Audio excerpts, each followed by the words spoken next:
sa kada name. Amen.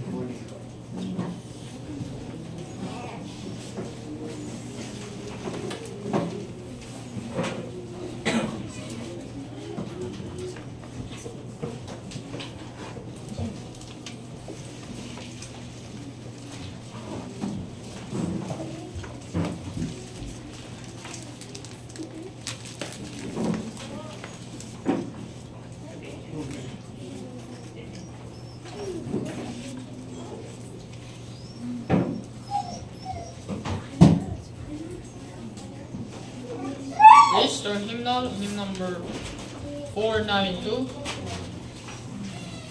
Hymn number 492, 492.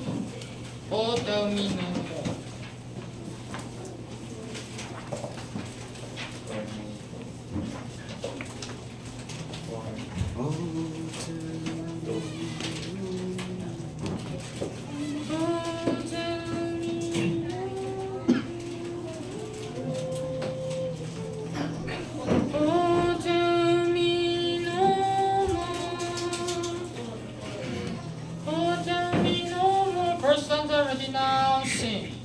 Oh, tell me no more of this world's vain store, the time for such trifles with me now is o'er. A country I found where true joys to tell on the turning on that happy ground. No mortal will know what Christ will bestow, what joy, strength, and comfort do after him go. Lo, onward I move to see Christ above. None guesses how wondrous my journey will prove. Great spoil I shall win from death, hell, and sin. Mist on what affliction shall fill Christ within, and still wish his best, and with his death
Jesus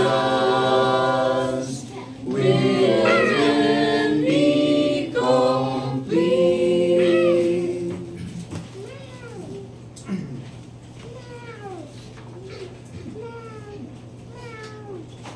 For our next song po, please, our hymnal number 591.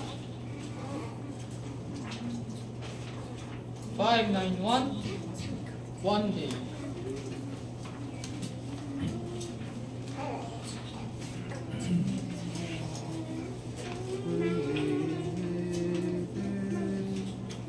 Hymn number 591, One Day When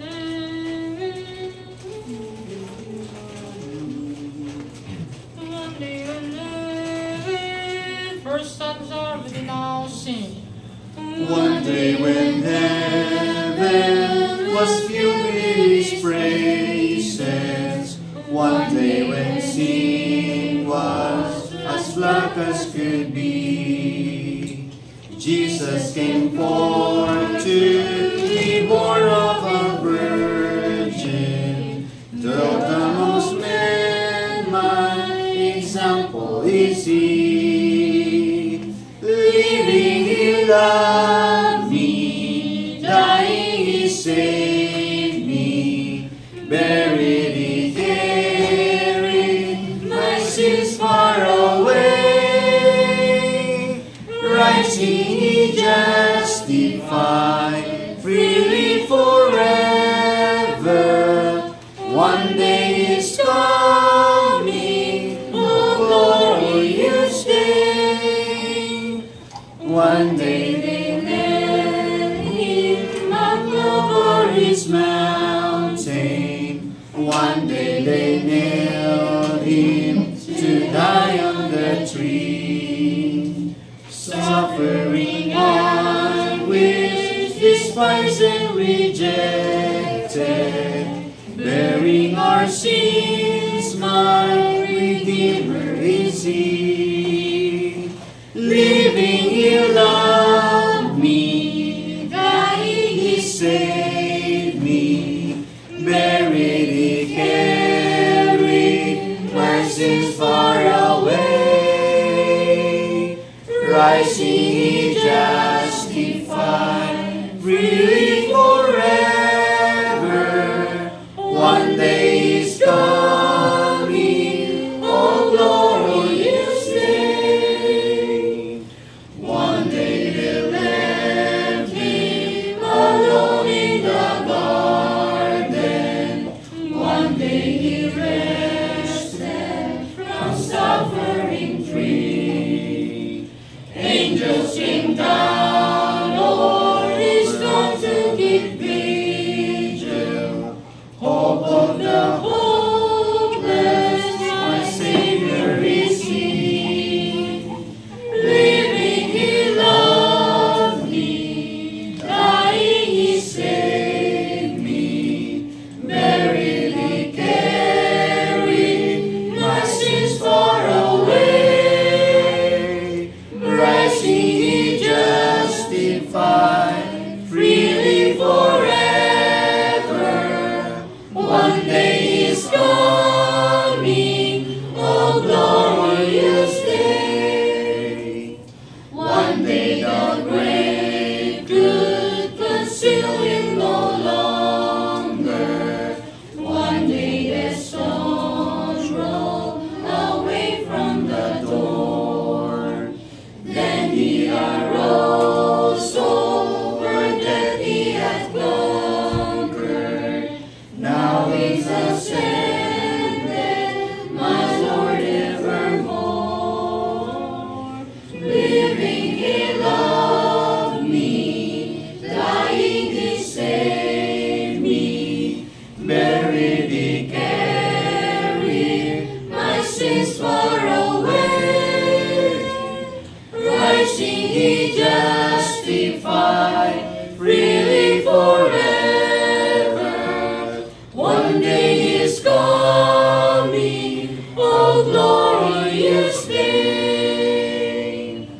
One day the trumpet will sound for His coming. One day the sky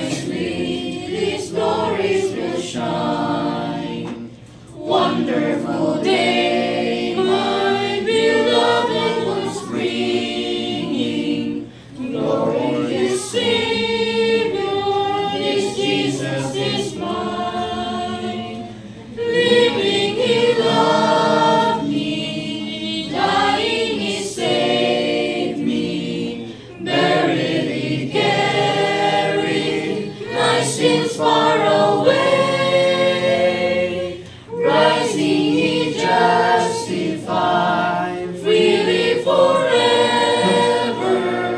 One day is coming, oh glorious day. Now may we all prepare our hearts and minds as we listen to the Word of God. May I now call our pastor, Reverend Richard.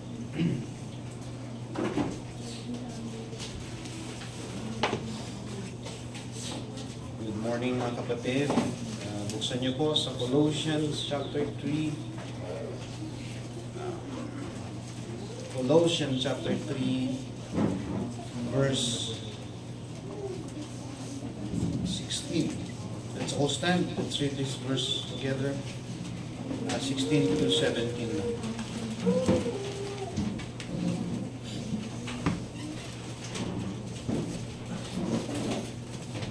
Okay, dyan na po kayo. Say amen if you dare. Okay, let's read together verse 16 to 17. Ready, go. Let the word of Christ dwell in you richly in all wisdom, teaching and admonishing one another in psalms and hymns and spiritual songs, singing with grace in your heart to the Lord.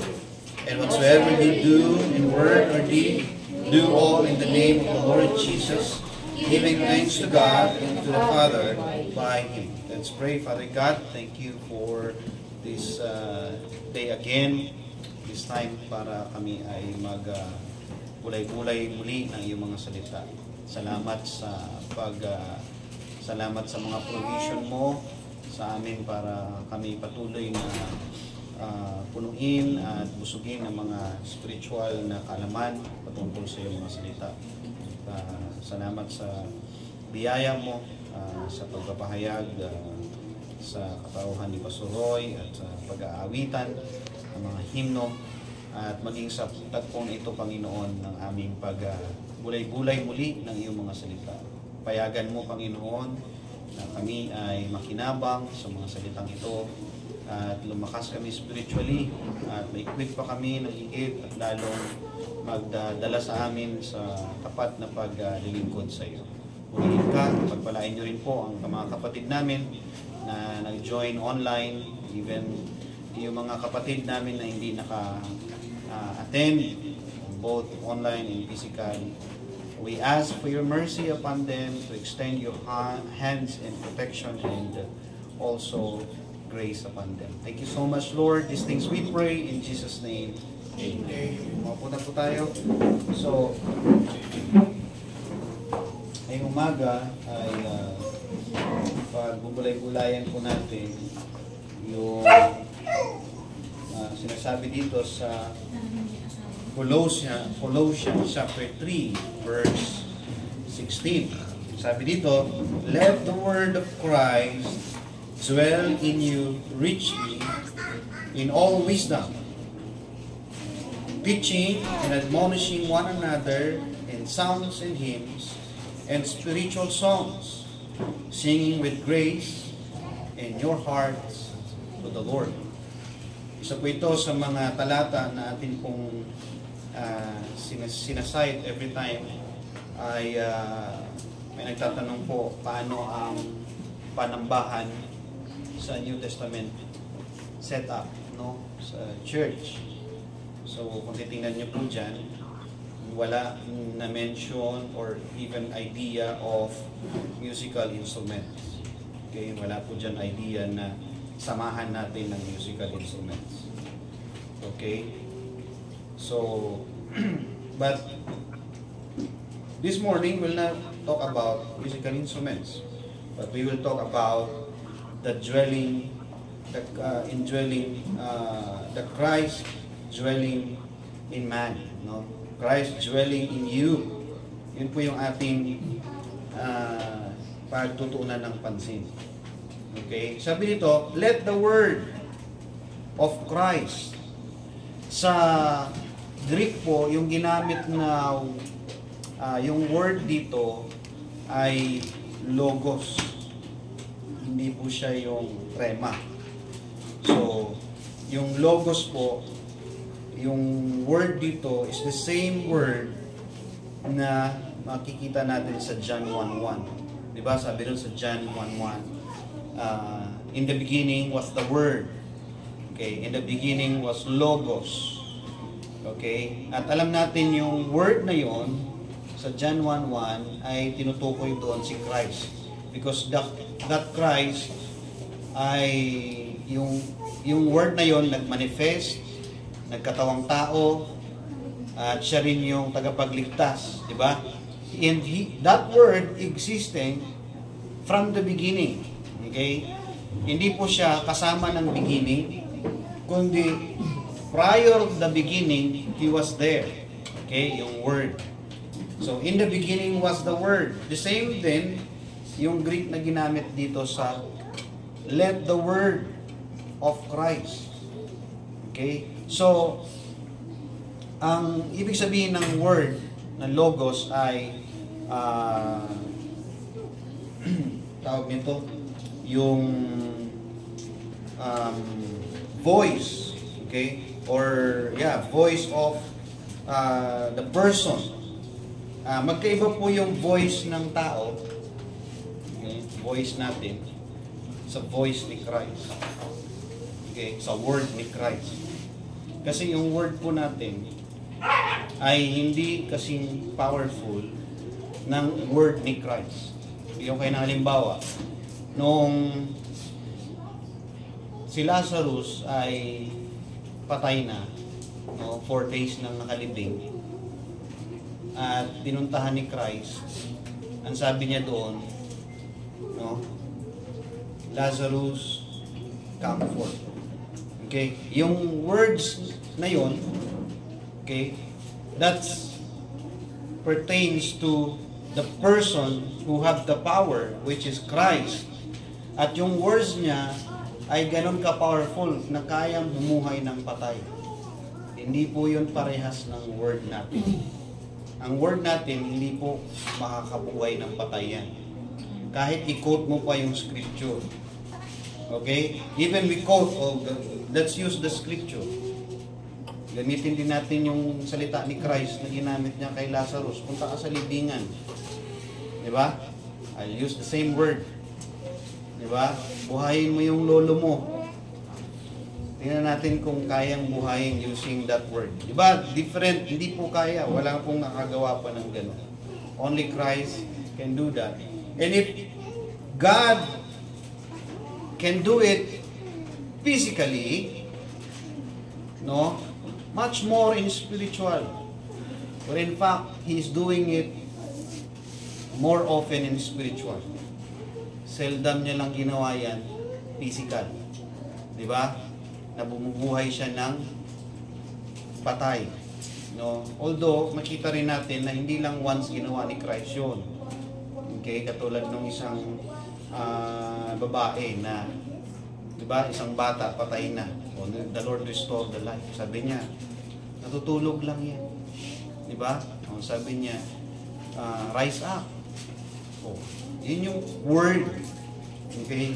Kaya, yung word niya, okay, word of Christ, ang sinasabi dito ay let the word of Christ, let the truth, of Christ, so His words dwell in you. Okay? So, paano ba yon?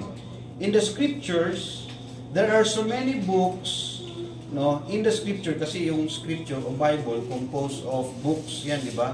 66 books. In the scriptures, there are so many books in the scriptures that talk about the dwelling of Christ to man. Okay? Marami tayong makikitang talata na tumutukoy na si Christ, okay, ay nananahan sa tao. Okay? At alam natin, specify o clarify lang natin na ang pinananahanan ni Christ ay yung mga elect. Okay? Yung mga ligtas.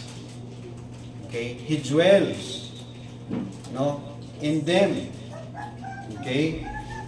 Isang talata sa Ephesians 3. Ephesians 3 verse 17. No, Galatians, Ephesians. Sabi dito, verse 17, no, that Christ may dwell in your hearts by faith, that ye, being rooted and grounded in love.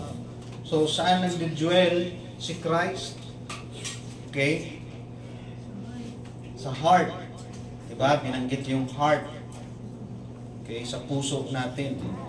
Okay? So, paano ba nagdwell si Christ sa puso natin? Literal ba siya na papasok sa puso mo?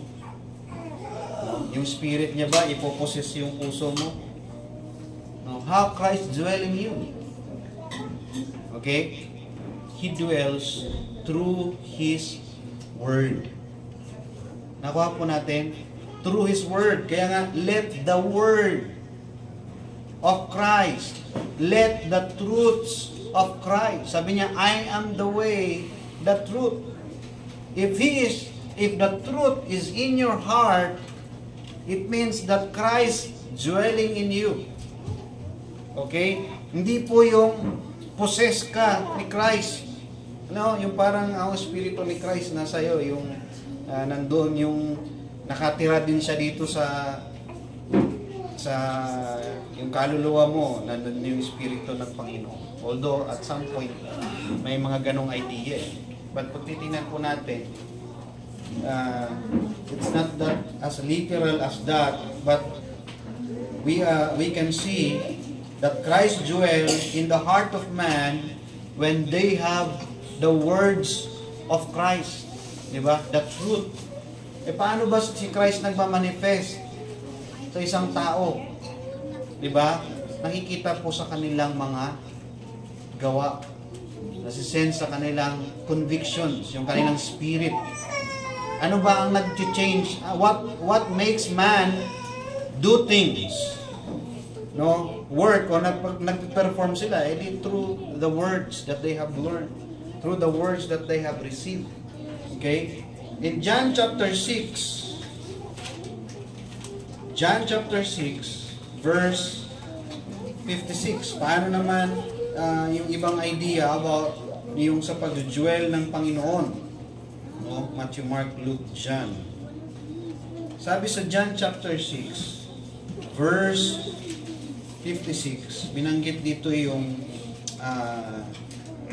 pag-dwell ng Panginoon. No? He that eateth my flesh, so yan, and drinketh my blood, dwelleth in me, and I in him. Diba? So, sinasabi dito, yung binabanggit dito yung Lord's Supper. Diba? Na kapag ka kumakain ka nun, nagpa-partake ka ng Lord's Supper, Christ, you are dwelling in Christ and Christ in you. It means you have a bond, a fellowship when you do these things. No, hindi po tayo kumakain ng literal na laman at literal na dugo. No, hindi po yan. Kundi that is a symbolism. Saan kayo nakakita na sabi ng Panginoon, kumain ka ng laman at dugo? Yung literal. Yung kinain po ng mga apostle during the Lord's Supper, hindi naman naging literal na laman at dugo yun. Diba? Katulad ng iba, naging laman daw yun at dugo. Diba? Yun yung sinasabi ng iba. So, gusto ko lang i-clarify. That's a pure and accurate symbolism of His flesh broken for us and blood shed for our redemption. Pag sabing accurate, meron kasing wrong representation. Yung biscuit at saka soft drinks, hindi po tamang representation yun ng blood and flesh. What is right is the unleavened bread and the wine, the grape wine. Yun po yung accurate. So, kaya mga kapatid, importante yung accurate representation doon sa pag-remember sa Panginoon. Do this in remembrance of me. And if you're doing that, the Bible says, I dwell in you and you dwell in me. Ibig sabihin dyan, a very close bond and fellowship. Okay? Makikita natin yung mga ways. Paano ang mga ways para mag-dwell si Christ sa buhay ng mananampalataya? Una, when the words of God, or His words, or the truth, are in their hearts. Second, is yung participation dito ng bawat isa sa command ng Panginoon, which is the Lord's Supper. Another verse in Romans chapter 8, verse 9 to 11. Okay? Acts, Romans chapter 8. Ano po sabi dito? 9 to 11. Sabi, for this is the word of promise. At this time will I come. And Sarah, 9 pala to. Verse 8. Chapter 8, verse 9. Sabi dito, but ye are not in the flesh, but in the Spirit. If so be that the Spirit of God dwell in you, now if any man have not the Spirit of Christ, he is none of his. You know what the Spirit of Christ means? What is the Spirit of Christ? Christ is the Spirit already. Diba? Hindi siya nakikita ngayon eh. Nagkatawang tao siya.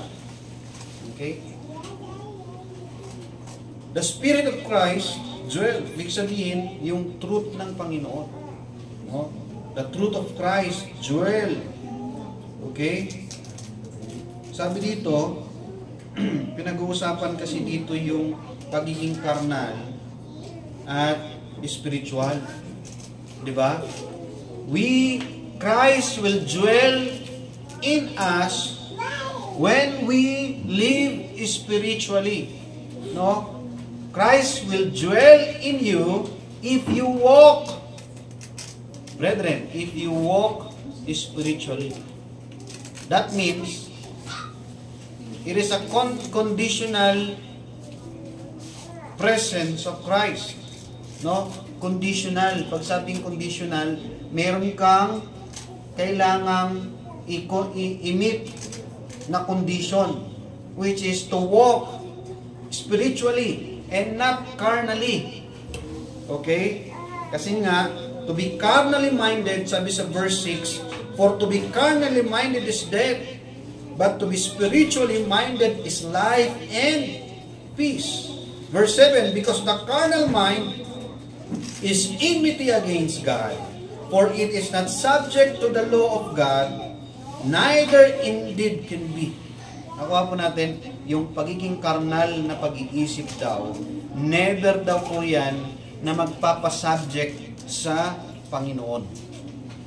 So, ang may kakayanan lang na lumakad spiritual ay yung mga regenerated. Okay? Only the born-again child can walk spiritually. However, there is a conditional part about the continual dwelling presence of Christ to a believer. And what's the condition? When they keep walking in spiritual. Okay? Dapat lumakad daw ng spiritual. Yan ang dahilan kung bakit we are admonished and encouraged to walk spiritually and to fight carnality, no, na pilit na bumabalik sa buhay natin. Di ba?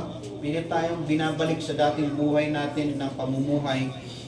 At ito ang dahilan kung bakit we have to fight against carnality, against our old life. Why? Because that is the condition for you to have the dwelling presence of Christ. No? That He may dwell in you. Kasi pag ikaw, believer ka, weekend ka, and yet you walk a carnal life, ay hindi kayo magkaka-fellowship ng Panginoon. Sabi diba, how can two walk together except they be agree?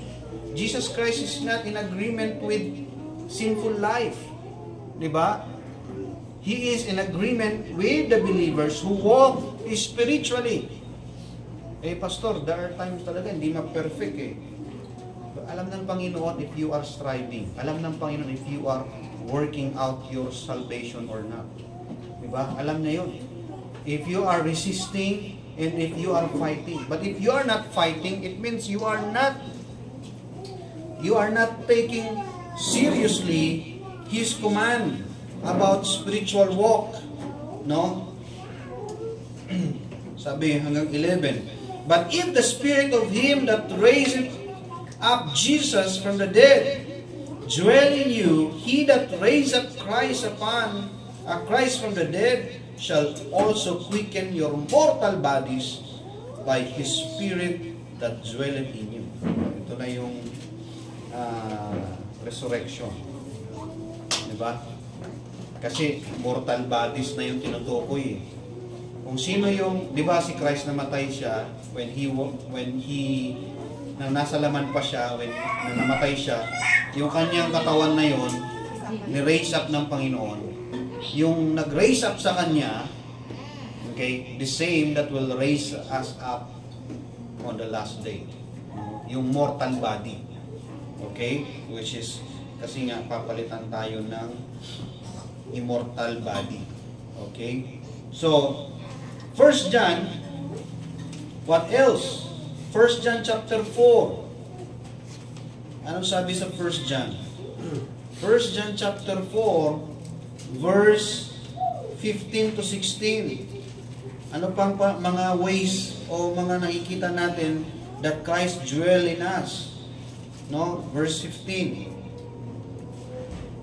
No? Whosoever shall confess that Jesus is the Son of God, God dwelleth in Him, and He in God.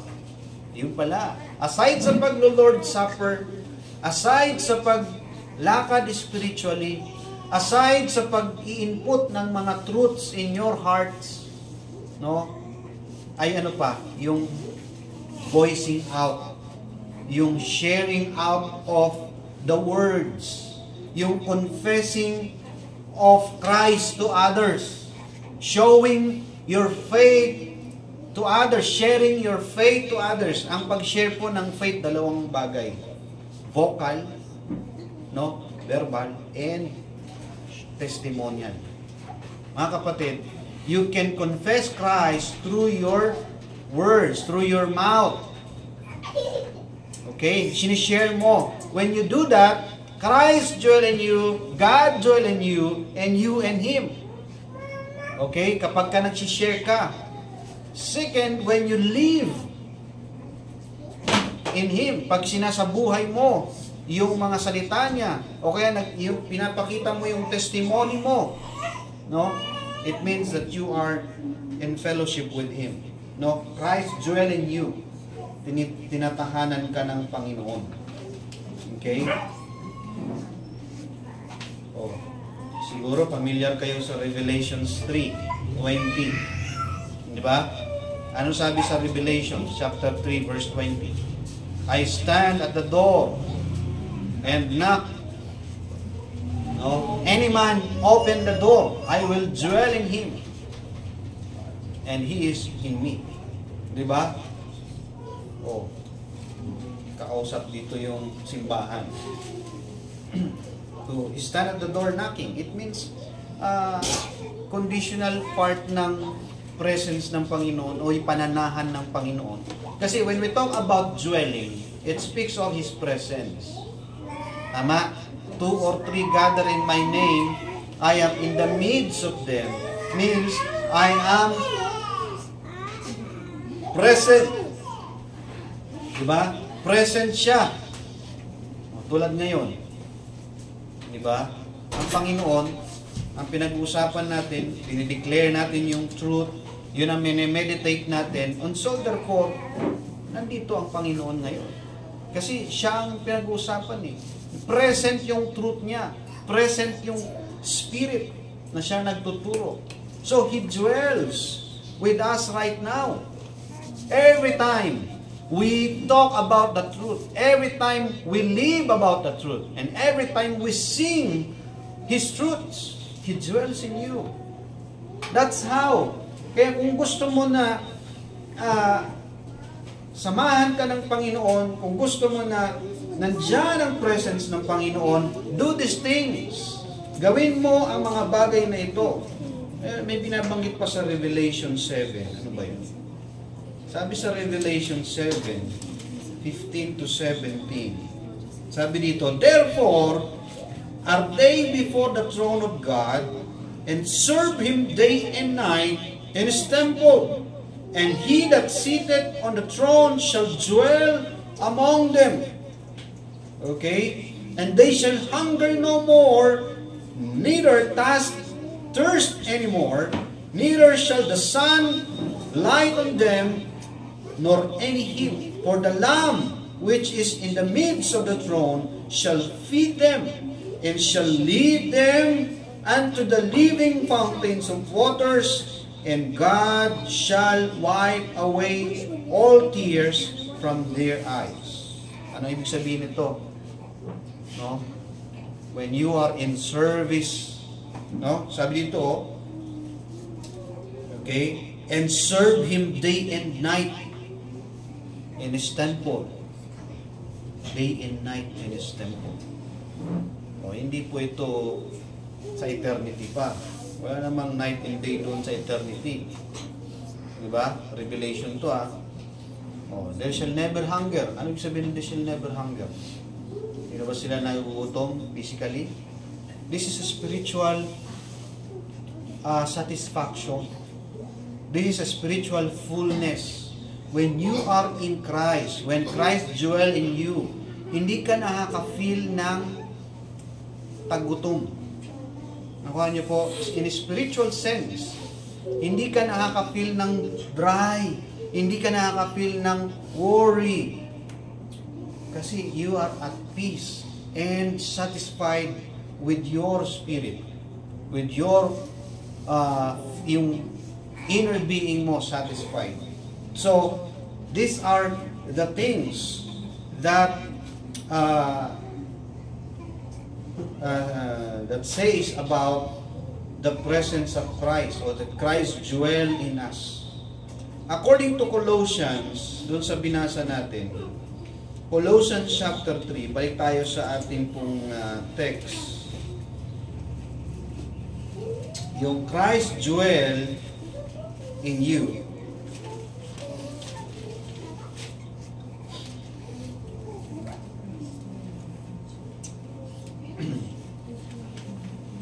Colossians chapter 3, sabi dito, let the word of Christ dwell in you. Anong sabi dito? How? No, nakita natin kanina paano nag-dwell o ways that Christ dwell to man. So maraming mga nakita natin sa scripture that Christ or that God dwell to man, no? And it is Apostle Paul exhortation na andyan yung mga ways, paraan paano mag-dwell ang Panginoon, no? You are so blessed to know that. You are so blessed, we are so blessed to know that Christ can or may dwell in His people, to His people, di ba? Blessed to know that. Napakasarap maramdaman at maisip na pananahanan ka ng Panginoon. Di ba? Sa dami ng mga disappointment sa mundo na to, kapag alam mo na ang Panginoon ang nasa iyo, di ba? Hindi ka kailangan magkaroon ng milyones, dolyares sa bangko, pero ang saya-saya mo. You are so comforted. Hindi ba?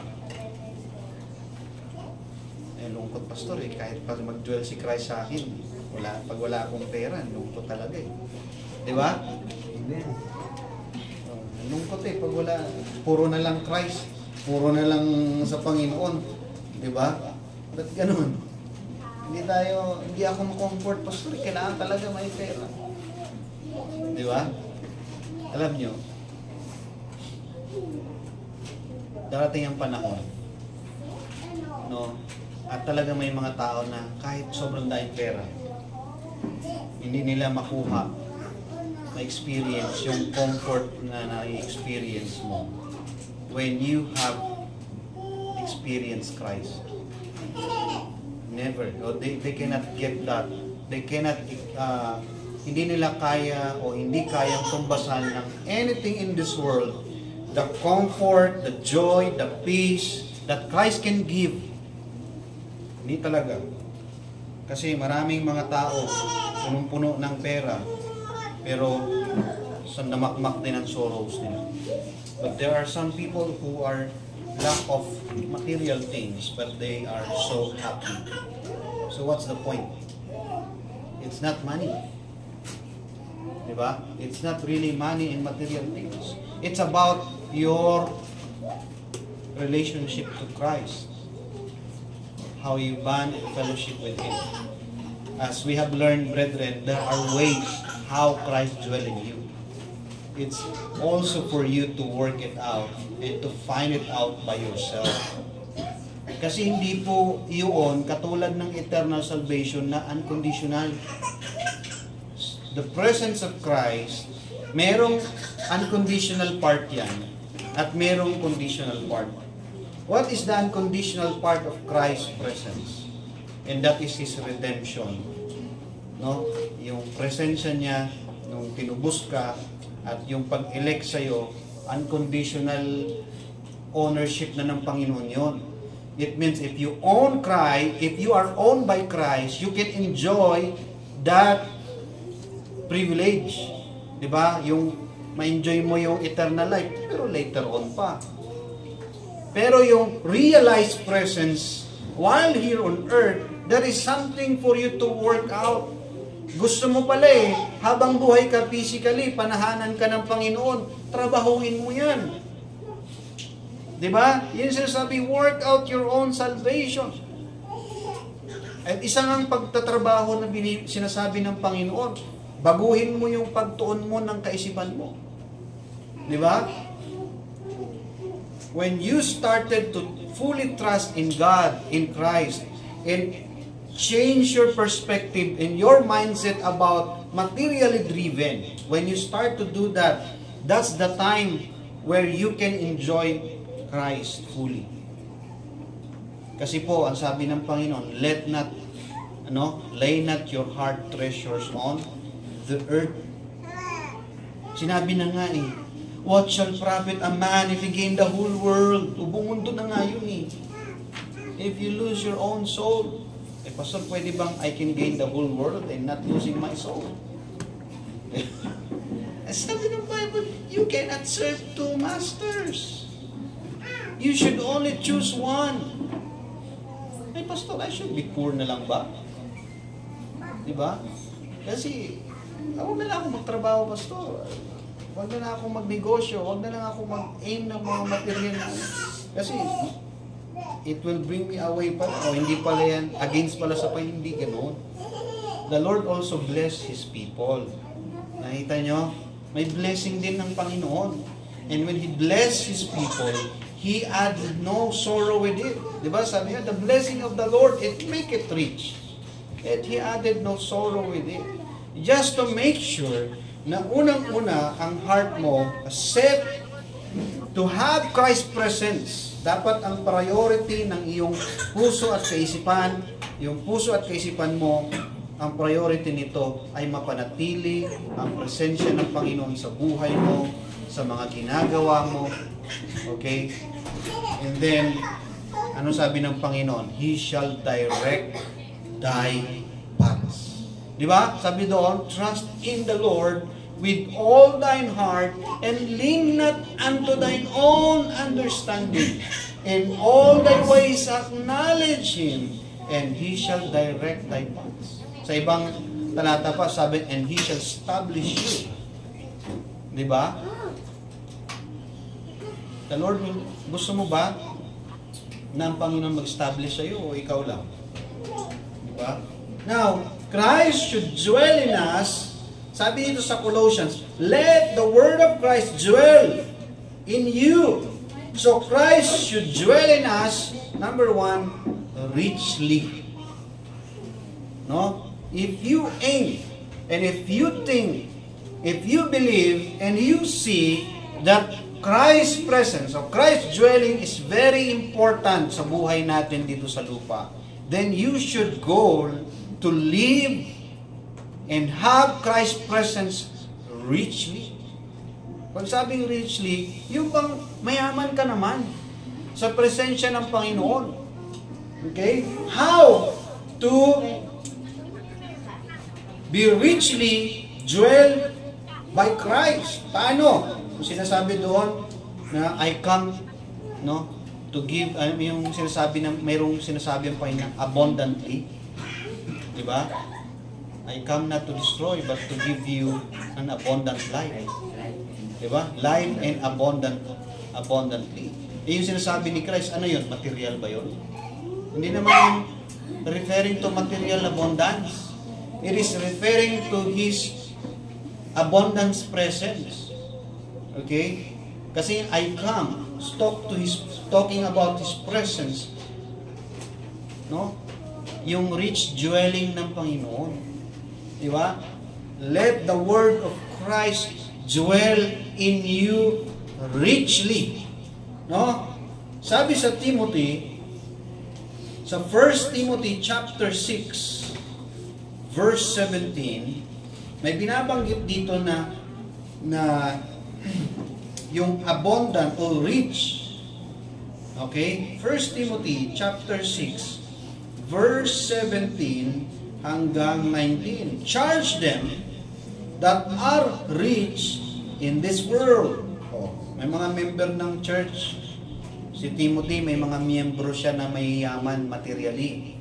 Sabi niya, utusan mo sila, atangan mo ang mga mayayaman, no, dito sa mundo, that they be not, high-minded, nor trust in uncertain riches.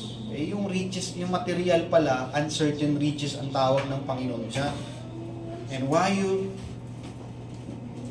bakit mo ipagpapalit yan sa riches mo sa Panginoon? Uncertain pala yan. What is certain? Kung merong uncertain, merong certain riches. At doon ka dapat maging abundant sa certain riches, which is to be riches in Christ. Sabi ito, diba sabi doon, may sinasabi niya, unsearchable riches of Christ. Pagka nakuha mo yung unsearchable, ibig sabihin, searchable. Diba? Alam mo kung bakit unsearchable? Unsearchable yun sa mga hindi binihiyaan ng truth. Pero kapag pinaunawa sa iyo ang katotohanan, parang sa kanila na pinagtaguan ng katotohanan, hindi nila maintindihan yung grace. Grace is unsearchable riches yan. The doctrine of grace is unsearchable. Tingnan mo patunay yan. Ang dami nagbabasa ng Bible. Nababasa nila yung Ephesians 2:8, memorize pa nga nila yan For by grace are you saved, but hindi nila makuha yung truth. Because except the Lord reveal the truth, they cannot search it. Unsearchable kasi yung doctrine of grace. Nakuha mo na. That's right. Grabe kakayaman pala ngayon. Di ba?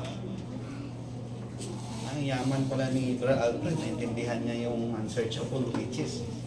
Di ba? Huwag ka malungkot na wala kami sa pera. Di ba? Parang ang hinulugan ng langit at lupa pag wala ka ng pera. Hindi ka makagalaw pag walang pera. Lapit-lapit ang trabaho, pwede lakarin yan Di ba?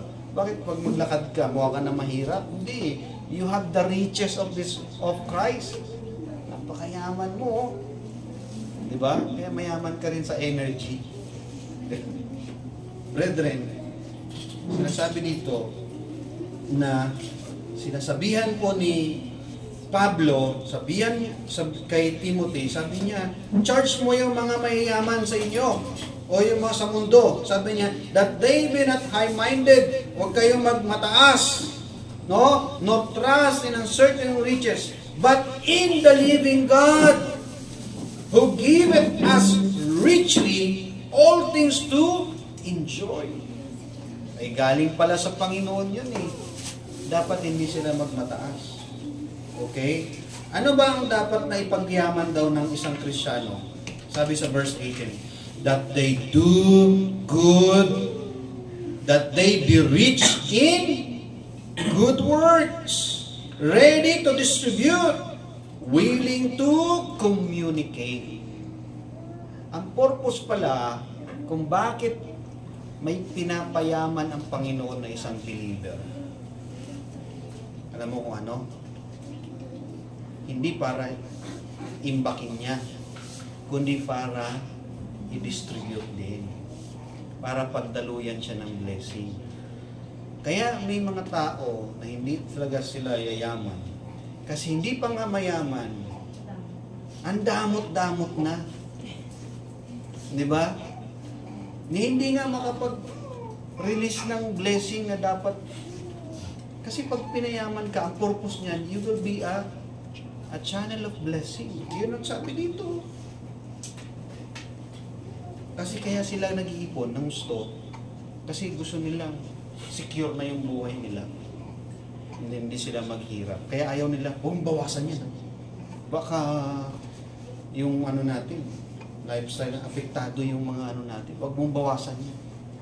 Kahit may naghihirap na humihingi at kailangan ng tulong, wag. Diba? Lord, ang mga kapatid, ang totoong pinagpapala ng Panginoon at pagpapalain pa ng Panginoon, yung meron kang generous heart. Why? Because you can be rich in good works. So, when Christ dwell in you, Christ should dwell in us richly. How? In good works. Okay? What more if hindi ka pa mayaman materially, but you are generous? Diba? You are giver. Ay baka naman mas lalo kang hindi ka na pagyamanin. Sasabihin ng Panginoon, pag mayaman na to, baka hindi na maging generous. Okay na to na mahirap na siya kasi generous pa rin siya. Kasi ang gusto ko talaga, generous kayo. Di ba? Kaya baka lang isa ayoko na maging generous pag mahirap. Baka pagpayamanin ako, doon ako maging generous. Mga kapatid, God knows how to bless you.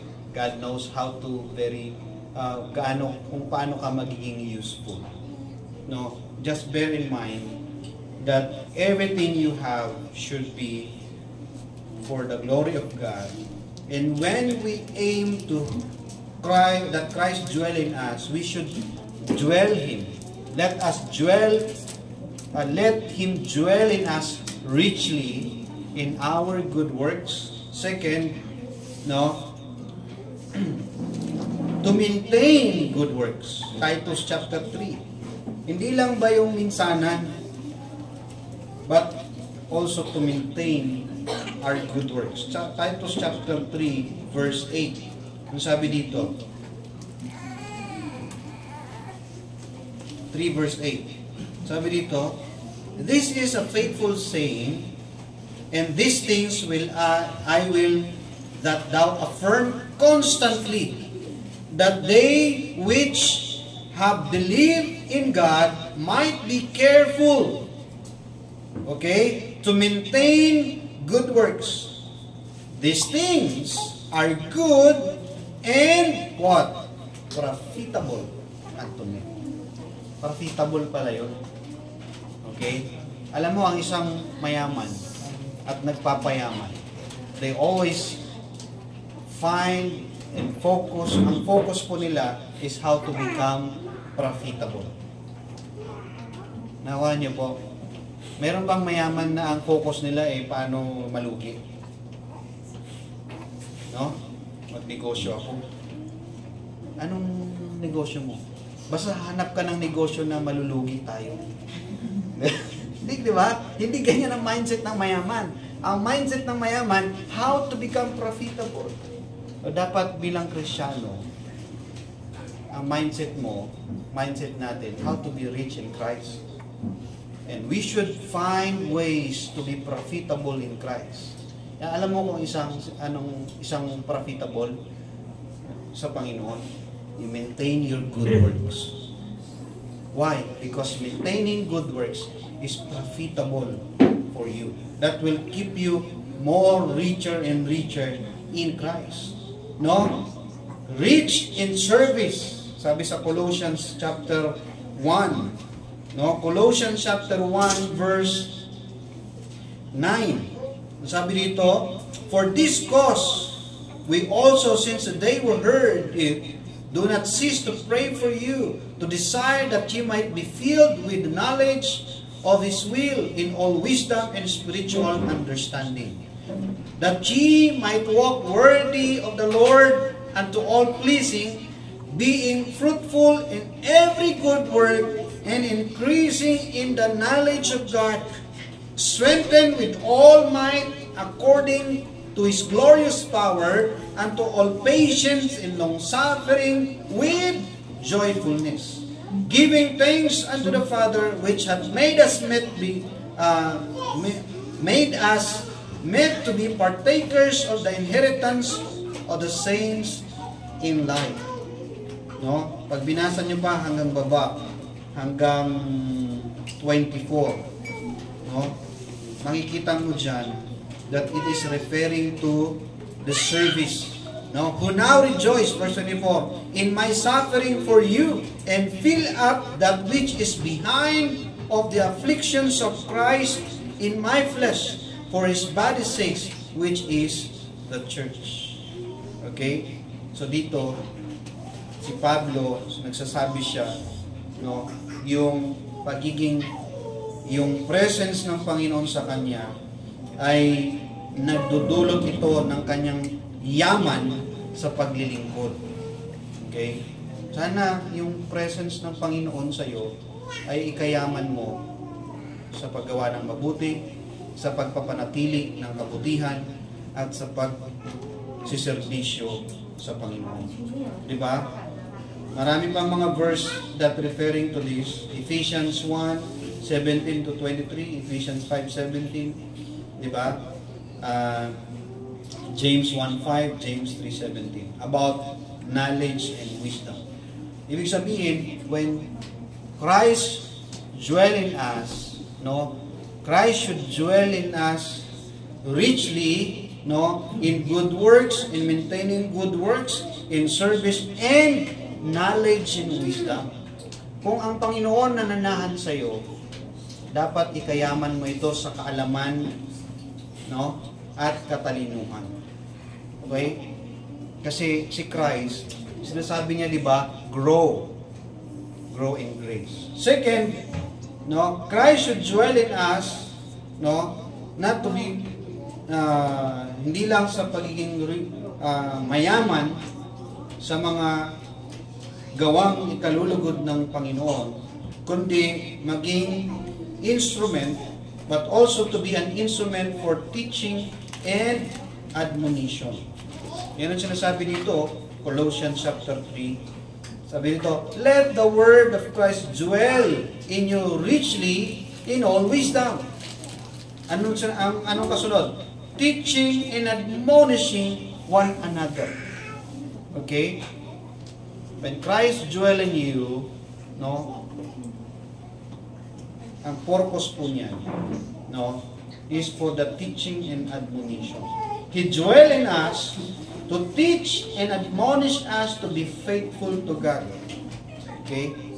Yung mga salita ng Panginoon, yung presensya niya, yung pagtahan niya sa atin, ay para gamitin tayo, una pa, tinuturuan tayo, no?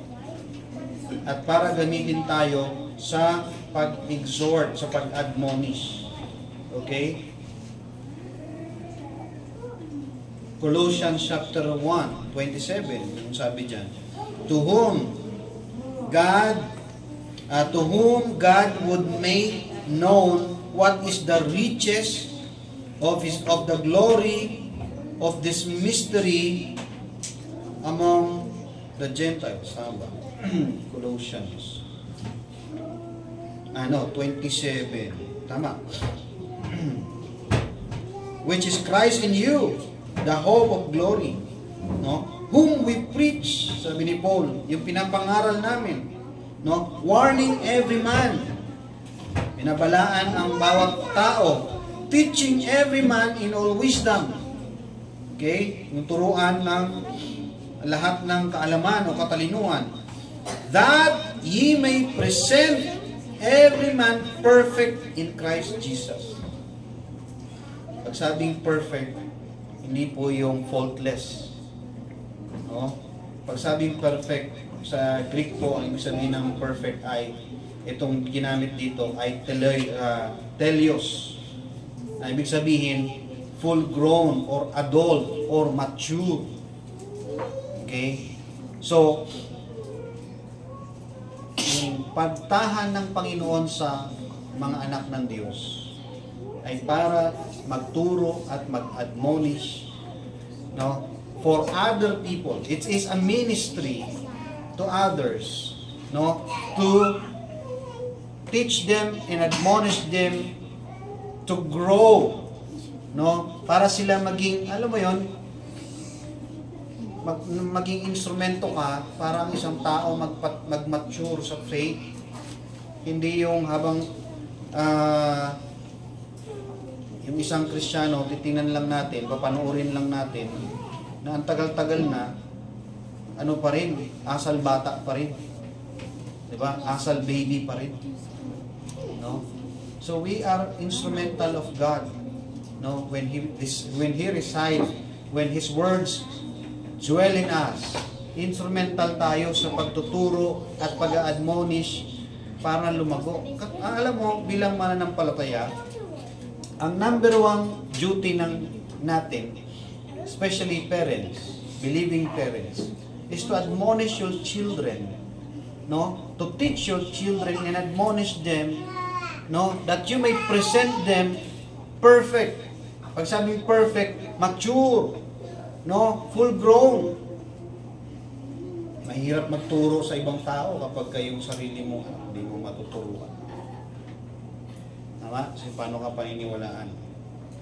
Kaya sabi doon, teach, no? Train up the child. Teaching yun in the way they should go, so that when they old, they will not depart from you. Teaching, admonish your child, nurture your child, no? That's the purpose why Christ dwell in us, no? Para tayo maging instrument ng pagtuturo ng Panginoon. Okay? Teaching is for maturity, no? Not to remain childish. Okay? In Romans chapter 15, verse 14, may binabanggit doon na may binabanggit itong admonish to exhort or encourage. Ano ba sabi ng Romans? Chapter 15, verse 14. Sabi doon, I myself also am persuaded of you, my brethren, that ye also are full of goodness, filled with knowledge, and able also to admonish one another. Okay? So, brethren, I hope that the presence of Christ that dwell in us, no, made us instrument, okay, maging instrumental tayo sa pagtuturo at pag-admonish. First, sa family natin, and second, to those who are inquiring about Christ, inquiring about who our God is, or who we believe. Diba? In Thessalonians 4:18, may binabi niya, comfort one another. Diba? Sinasabi doon, comfort one another. Mean to say, admonishing one another. Yun ay mga marks, yun ay mga palatandaan that Christ dwell in you. When you're able to comfort and admonish and teach the truth about Christ and to comfort them about your faith. Diba? So, teaching, may binabanggit nga rito yung teaching to sing in Him. No? Diba sabi sa Colossians? No? Teaching with psalms and hymns. Yan, no?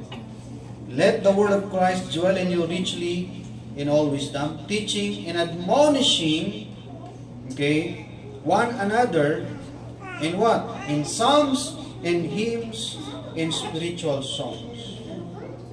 Alam niyo ba na ang Panginoon mismo umawit ng hymn? Diba? Yung mga sinamahan niya yung disciples niya doon sa Sermon of the Mount, they sang hymn doon. Okay, sa Matthew 12.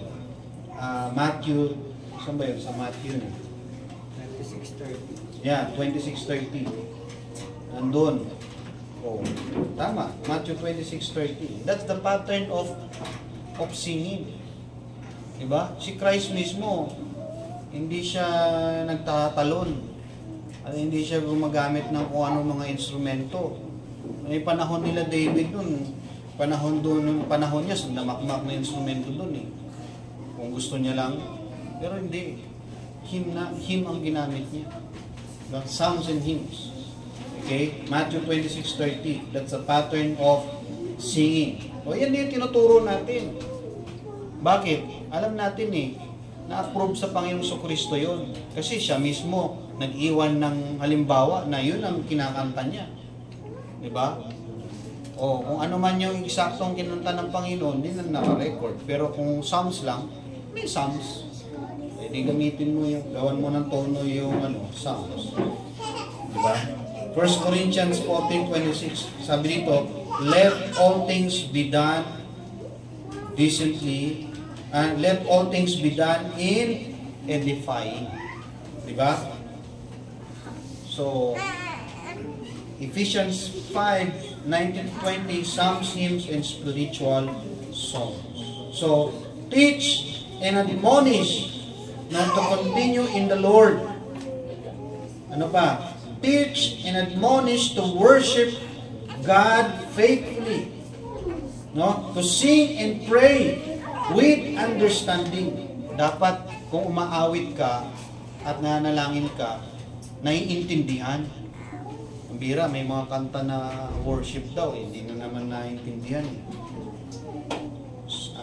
Paano mo maintindihan eh? Paano mo nabingi-bingi ka na doon sa paglabas mo, mga bingi na eh.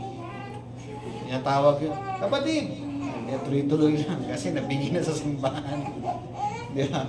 Eh di kasi ang pag-worship sa Panginoon naiintindihan. Okay? Christ dwell in your teaching and right manner of worship. Yan ang totoo dun eh. Nananahan ang Panginoon sa turo mo at saka yung paraan mo ng pagsamba. No? Pangatlo, no? When Christ dwell in you, Christ should dwell in us, no? Christ will dwell in us through na dapat meron tayong godly heart. Diba? Sabi doon, singing with grace in your heart to the Lord. Dapat godly yung ating puso. Okay? Sincerity of your heart, 1 Peter 3:15. In 1 John chapter 3:20, God is greater than our ungodly heart. May binabanggit siya doon eh, na yung puso daw. Basahin nga natin yung 1 John. Maganda to eh. 1 John chapter 3.